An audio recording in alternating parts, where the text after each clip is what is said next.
Welcome to day 136. We are starting a new book today, First Kings. There are two books of Kings, First and Second Kings.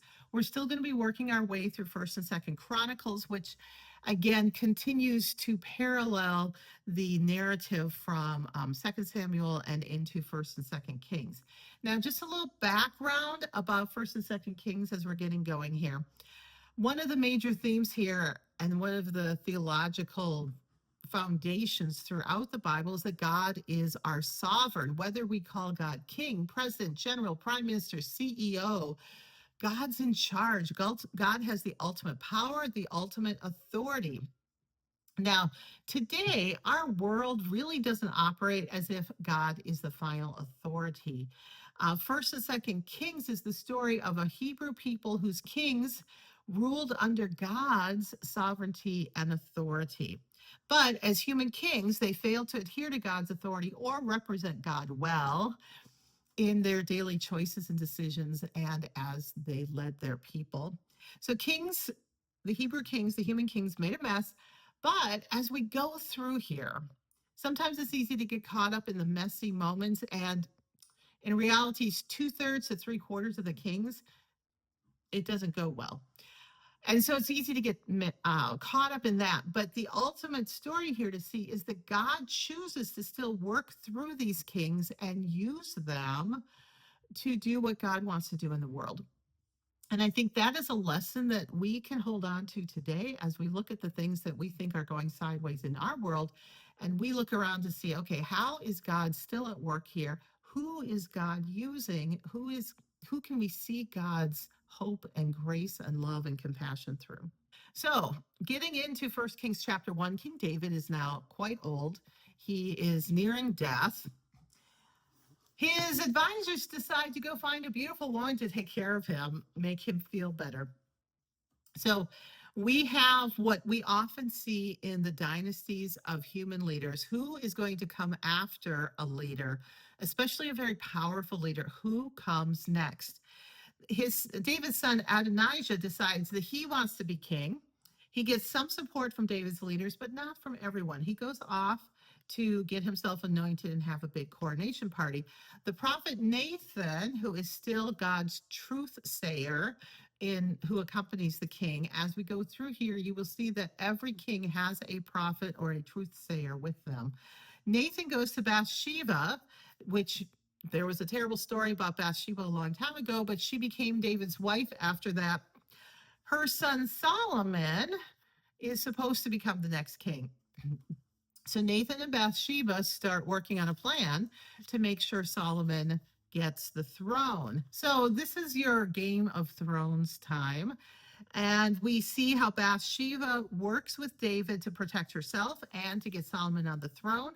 Now, David orders Solomon to become king, to be anointed. Solomon rides on the royal mule. So as you read here, remember Jesus coming into Jerusalem on a donkey. That is reflecting back on this royal mule thing of what the royal mule means to the sovereign, and how Solomon also rode on a mule. Solomon is known for his wisdom.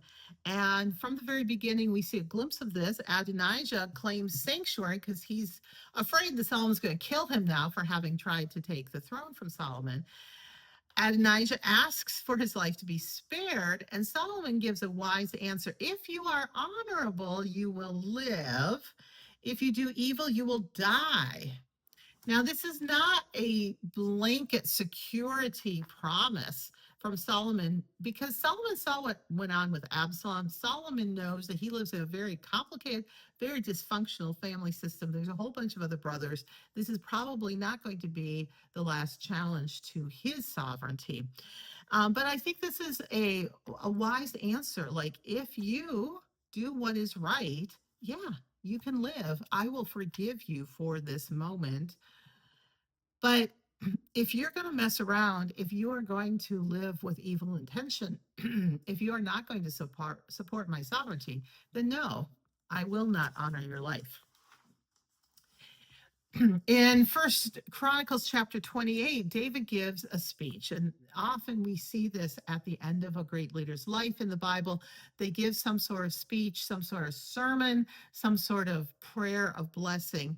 And in David's speech, his goal is to build the temple. And again, this is Chronicles, where they are really trying to set up the whole understanding of the religious life of the Israelites.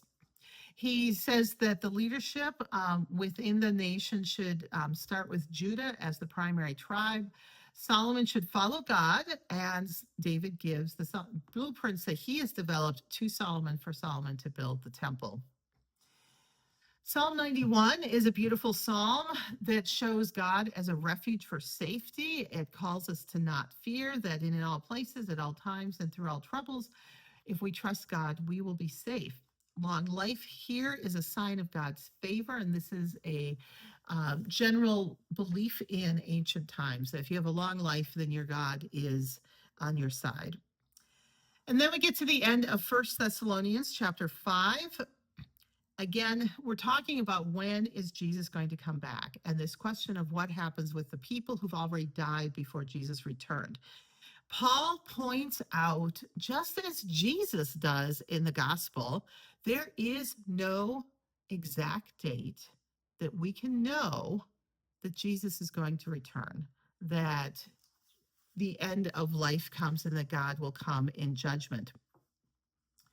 Now, on one hand, we've got a bunch of people these days who have a major focus on the end times. They really read through the book of Revelation carefully, and they're looking at wars and earthquakes and floods to try and figure out when is Jesus going to come.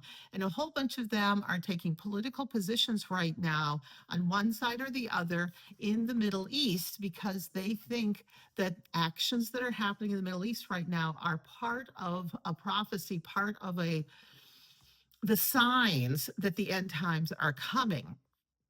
And I don't think those people have read the Gospels or read Paul, because Paul's very clear. We don't know. And Paul goes on to say, we live in the light of Jesus now. We are saved by Jesus, so we are fine. And we do not need to worry about what day Jesus is coming. We do not need to worry about the end times, and we should not be focused on them because we're already covered by Jesus. We are to keep hope. We are to encourage each other.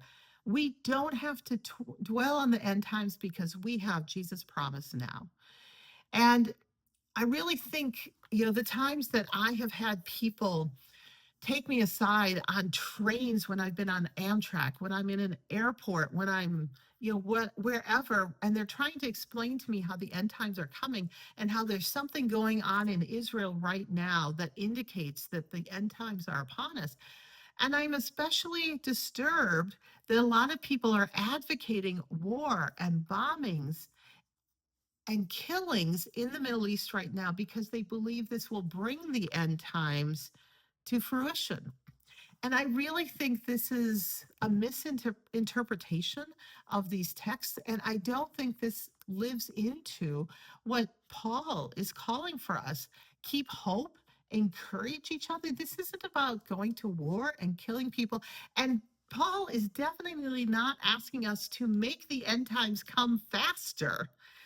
Paul is saying, live today in the promise of Jesus. Live as Jesus tells us to live now, with hope and joy and compassion. There is no call to war. There's no call to violence. Don't bicker or get in on each other's nerves. I mean, if anything, Paul's like, definitely don't go down that road. Be cheerful. Pray constantly. Thank God. Don't be gullible and naive. Listen to the Spirit. Through God, be holy and be whole.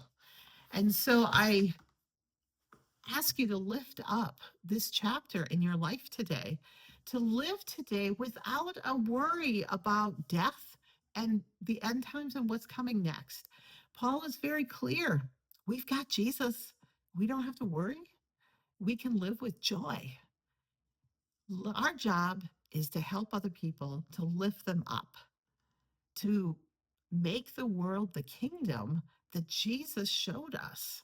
So let's go today with happiness and joy, and let's do what Jesus has asked us to do, and to encourage and lift people up instead of tearing people down today. So go with a smile on your face, and we'll see you next time.